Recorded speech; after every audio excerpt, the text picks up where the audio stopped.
do Senhor, meus irmãos. Vamos estudar hoje a lição de número 13, que tem por título O Novo Homem em Jesus Cristo. O Novo Homem em Jesus Cristo. O textual: até que cheguemos à unidade da fé e ao conhecimento do Filho de Deus, a varão perfeito, à medida da estatura de Cristo. Efésios capítulo 4, versículo 13. A verdade prática, a salvação em Jesus Cristo, leva-nos à perfeição espiritual, moral e ética, porque Ele, embora Deus, foi o mais perfeito e completo dos seres humanos. Introdução. É possível o homem chegar à perfeição? É possível o homem atingir essa medida da estatura do varão perfeito? Não só é possível, mas também é desejável e requerida por Deus essa perfeição. Agora, só que nós, por nós mesmos, pelas nossas ações, pelos nossos esforços, jamais alcançaremos a perfeição. Jamais, jamais.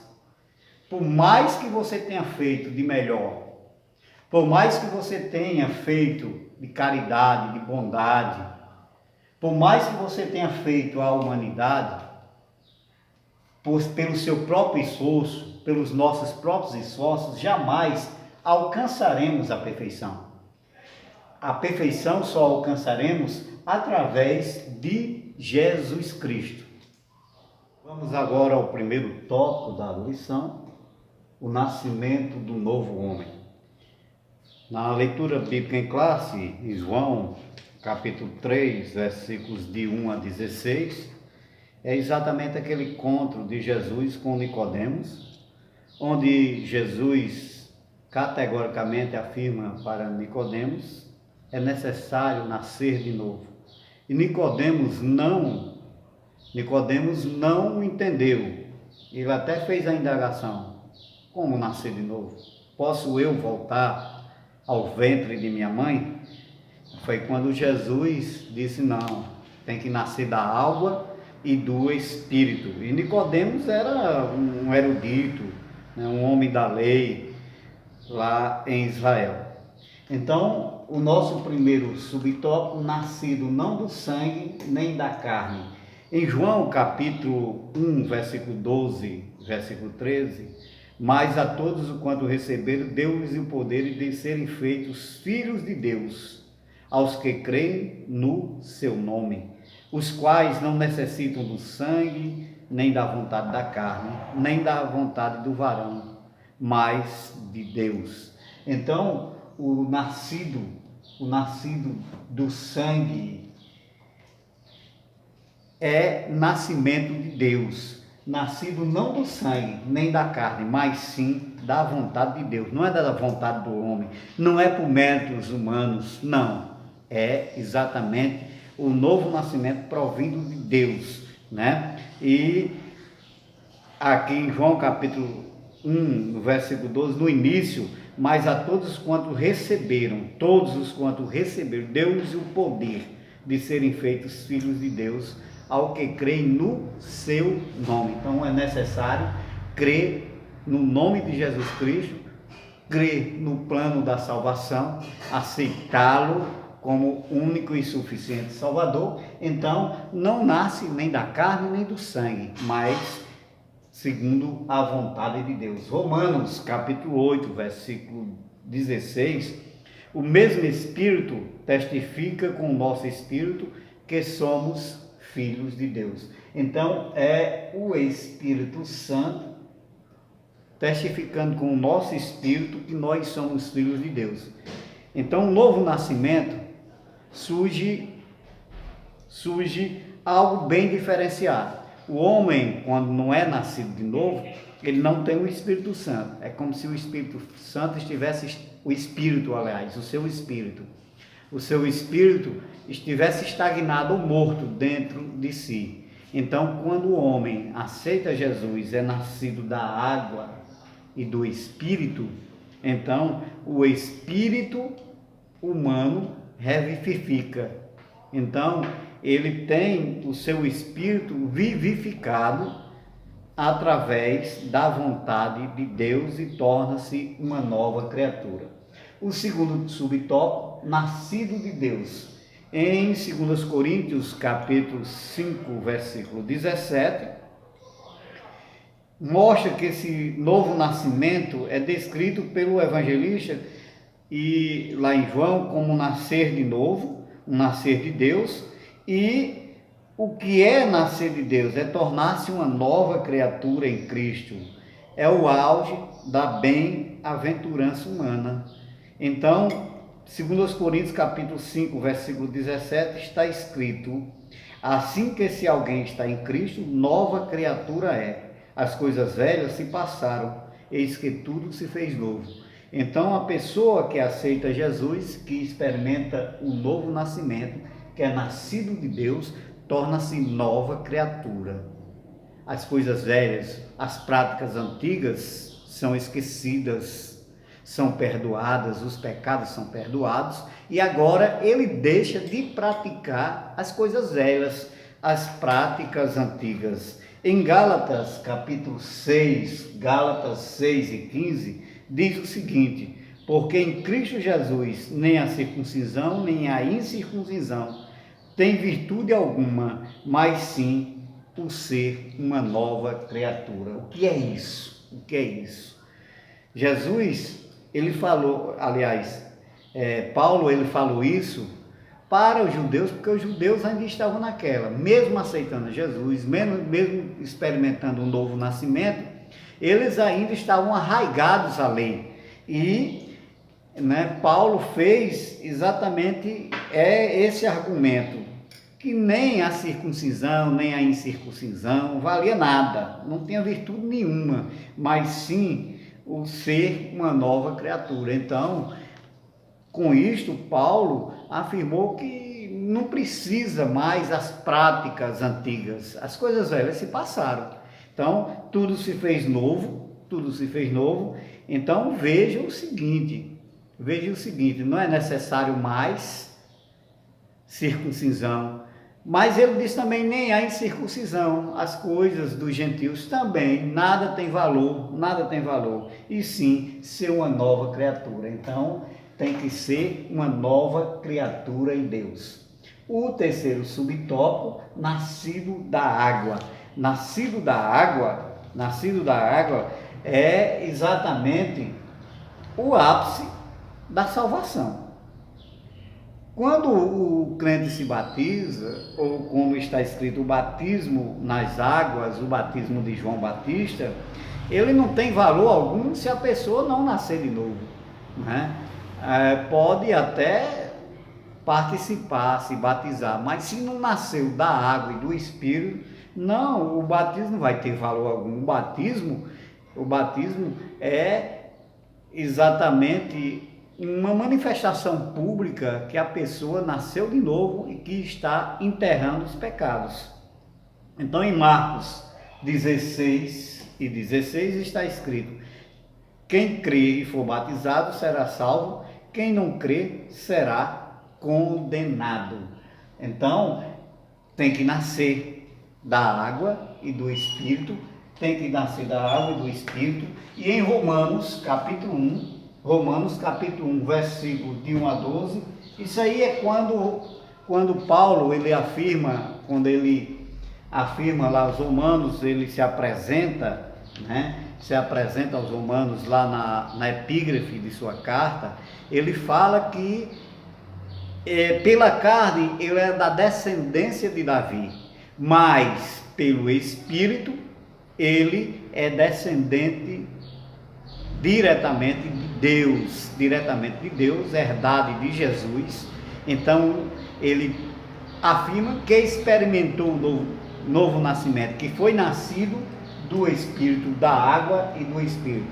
E em Tito capítulo 3, versículo 5, não pelas obras de justiça que houvéssemos feito, mas segundo a sua misericórdia, que nos salvou pela lavagem da regeneração, da renovação do Espírito Santo. Então, lavar significa banho, água, Então, é o Espírito Santo que renova, é o Espírito Santo que promove essa lavagem através do novo nascimento. Então, e o quarto subtópico, nós temos nascido do Espírito Santo. João capítulo 3, versículo 6, né? João capítulo 3, versículo 6, está escrito exatamente isso aí, né?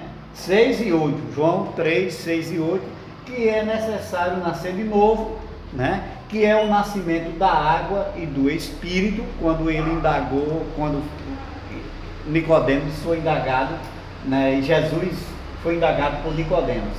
E em Gálatas 6 e 15, né, reafirma, né, que nem a circuncisão nem a incircuncisão tem valor algum. Então a regeneração só é possível através da ação direta do Espírito Santo. É o Espírito Santo quem opera no novo nascimento. Então somente através dessa ação sobrenatural, é uma ação sobrenatural na alma humana, agindo na alma humana, que torna o homem uma nova criatura. Então é possível sim a conversão genuína e a transformação humana em uma nova criatura. Vamos ao segundo tópico da lição, a justificação do novo homem. Então esse novo homem, ele nasce através de sua fé em Cristo e ele está dentro de um contexto de injustiça, de pecado, ele está no mundo ainda, né? Então ele precisa desse novo nascimento e ter essa justificativa, né? E recebe um novo status, que é a justificação pela fé, né? Exatamente isso que acontece. O primeiro subtópico é a inutilidade da justiça humana. A inutilidade da justiça humana. Então, nossas obras, nossos feitos, não servem de nada, em nada, para a nossa justificação, que a nossa justificação é através da fé. Em Efésios capítulo 2, versículo 8, que é considerado o texto áureo da Reforma Protestante, então Efésios 2 e 8, porque pela graça sois salvos por meio da fé, e isso não vem de vós, é dom de Deus, não vem das obras para que ninguém se glorie. Então, aqui está mostrando que a salvação é pela fé, não é pelas obras. E ele adianta que não vem das obras para que ninguém venha se gloriar, né? Então não tem indulgência, não tem ajeitado para essa salvação. Então a justiça humana, os feitos humanos não valem nada para o novo nascimento. Em Isaías capítulo 64 e 6, ele afirma que os feitos humanos são trapos de imundície. Romanos capítulo 5, versículo 1. Sendo, pois, justificado pela fé, temos paz com Deus por nosso Senhor Jesus Cristo. A nossa justificação é pela fé. E ainda em Romanos capítulo 5, versículo 9, muito mais agora, sendo justificados pelo sangue, seremos por ele salvos da ira. Então, Romanos 5 e 9, nós fomos justificados pelo sangue, não foi por obras humanas, por feitos de homem algum, mas foi justificado pelo sangue derramado, o sangue de Jesus derramado na cruz do Calvário. E ele afirma, nós seremos por ele salvos da ira. Que é isso? Salvos da ira? Salvos da ira vindoura, da ira futura, que é quando Deus vai requerer a prestação de conta de toda a humanidade, dos feitos humanos, das atrocidades, de todos os pecados humanos. Mas se nós somos salvos através do derramamento de sangue de Jesus Cristo, então nós seremos salvos dessa ira futura, dessa ira vindoura. O segundo subtópico, a maravilhosa doutrina da justificação. A maravilhosa doutrina da justificação encontramos aqui em 1 Coríntios capítulo 6, versículo 11, que nós já lemos, né? Então, a nossa justificação não é uma mera anistia ou um simples perdão.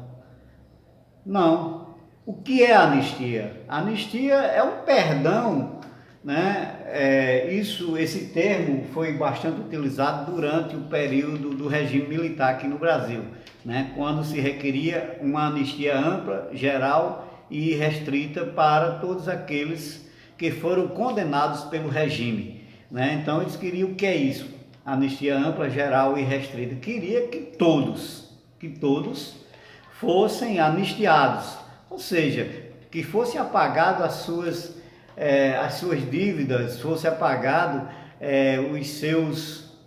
as suas culpas perante a sociedade, perante as leis brasileiras, e eles retornassem para o Brasil, né? E a partir daí reiniciassem suas novas vidas. Então, anistia ou simples perdão não é a nossa justificação, mas a nossa justificação é, acima de tudo, adquirir o status de justos. Status de justos. Então, em Hebreus capítulo 10, versículo 17, e jamais me lembrarei dos seus pecados e das suas iniquidades. E jamais me lembrarei dos seus pecados e das suas iniquidades. Então, esta é a nossa maravilhosa doutrina da justificação. Os nossos pecados e as nossas iniquidades não são mais lembrados. Foram definitivamente perdoados.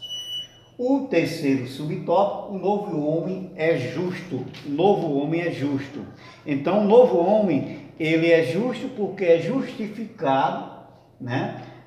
Justificado pelo sangue de Jesus Cristo, pelo novo nascimento. Então, o novo homem, ele é, acima de tudo, justo. A partir de sua conversão, o pecador passa a ser visto por Deus, né, como se jamais tivesse cometido pecado, tivesse cometido mal algum. Então, 1 João, capítulo 3, versículo 7, está escrito: filhinhos, ninguém vos engane, quem pratica justiça é justo, assim como ele é justo. Então, é uma garantia.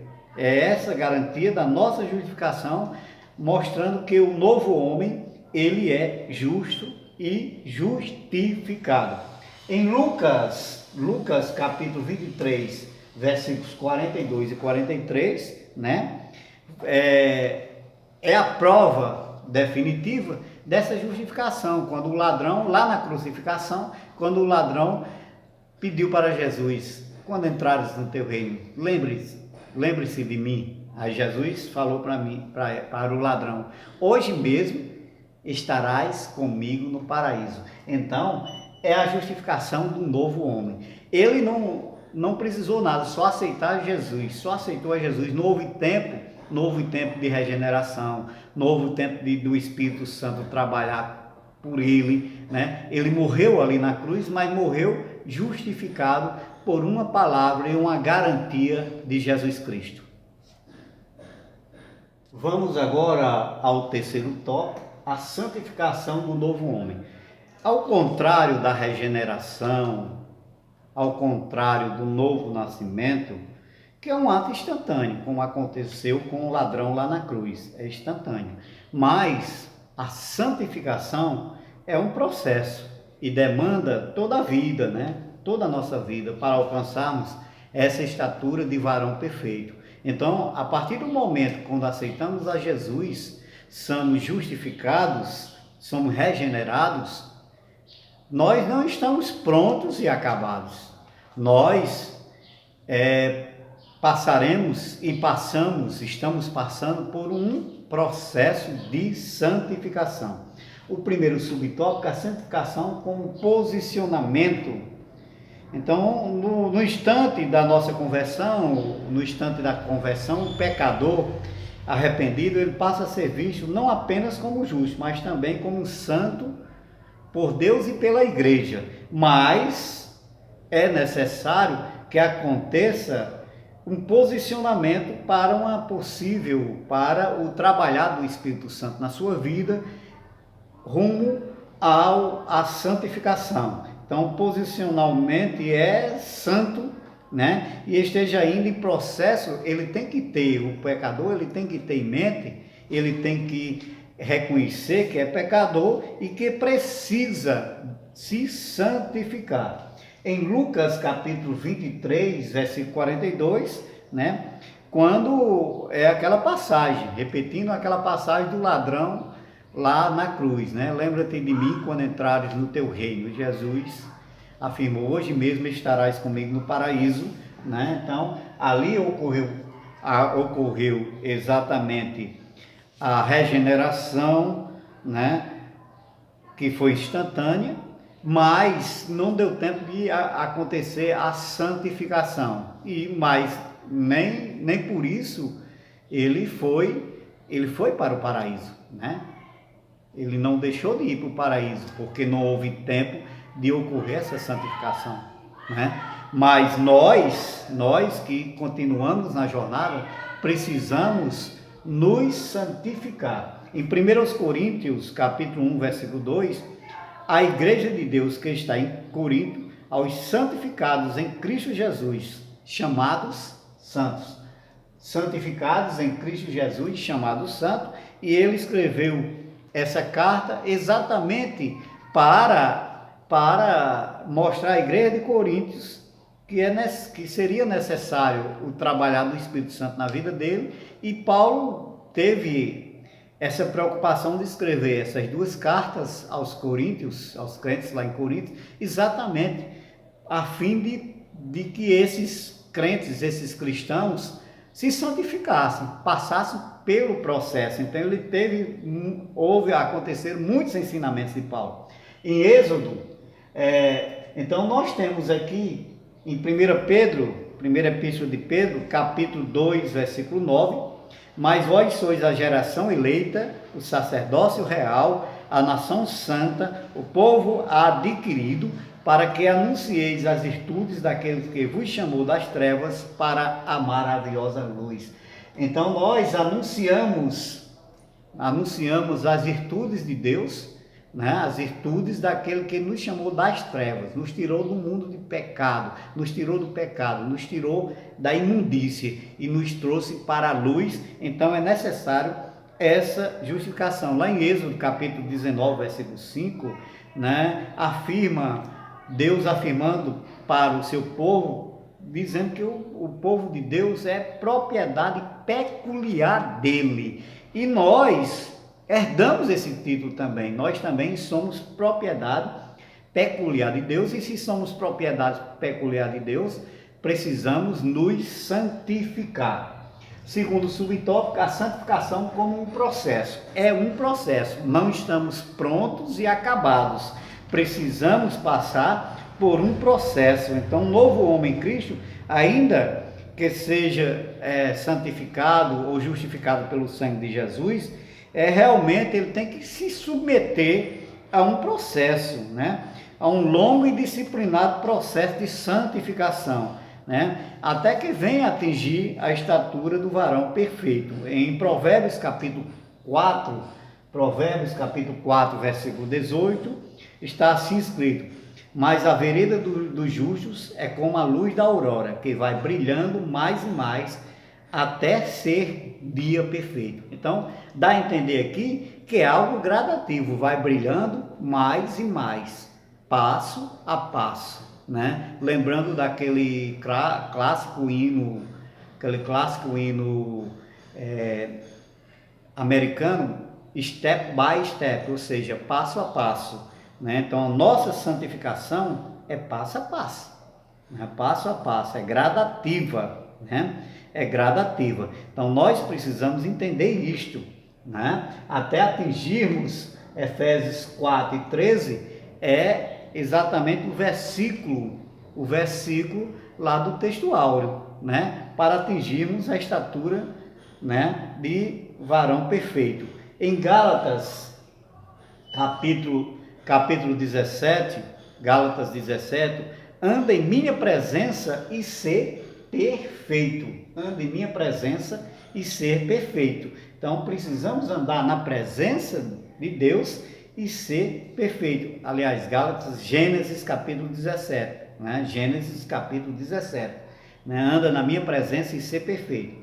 Então, esta é a nossa justificação. Em Mateus capítulo 5, versículo 48, sede vós, pois, perfeitos, como é perfeito o vosso Pai que está nos céus. Como é perfeito o vosso Pai que está nos céus. Então, é uma perfeição que nós temos que atingir. Nós iremos atingir essa perfeição passo a passo. Na primeira epístola de Pedro, capítulo 1, versículo 16, sede santos, porque eu sou santo. Então, é uma recomendação, porque nós devemos ser santos, porque Ele é santo. E o terceiro subtópico, a santificação é a vontade de Deus no novo homem. Hebreus capítulo 12, versículo 14, segui a paz com todos e a santificação, sem a qual ninguém verá ao Senhor. Então, está mostrando que nós precisamos estar em paz com todos, precisamos nos esforçar para viver uma vida de paz, uma vida sem contenda, né? E a santificação, para seguir a paz e a santificação. Então, é algo gradativo, né? E ele afirma no final, sem a santificação, ninguém verá o Senhor. Em 1 Coríntios capítulo 11, versículo 1, está escrito, sede meus imitadores também, como eu em Cristo. Paulo dizendo, né? Você teria condições de dizer para alguém, hoje, do jeito que você está, você teria condições de dizer para alguém, sede meus imitadores? É muito pesado. É necessário ter muita convicção e ter vida santificada para fazer uma afirmação dessa e um apelo desse para o seu público. Sede meus imitadores, como também eu de Cristo, sou de Cristo, né? Então, uma convicção e uma certeza forte e um grau de santificação muito alto para a pessoa fazer uma afirmação dessa.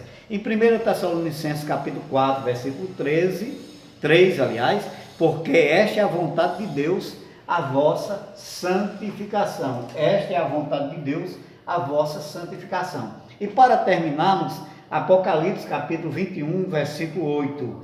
Mas quanto aos tímidos, aos incrédulos, aos abomináveis, aos homicidas, aos fornicadores, aos feiticeiros e aos idólatras e a todos os mentirosos, a sua parte será no lago de fogo e enxofre, que é a segunda morte. Então, a nossa santificação é exatamente para nos livrar do lago de fogo e morte.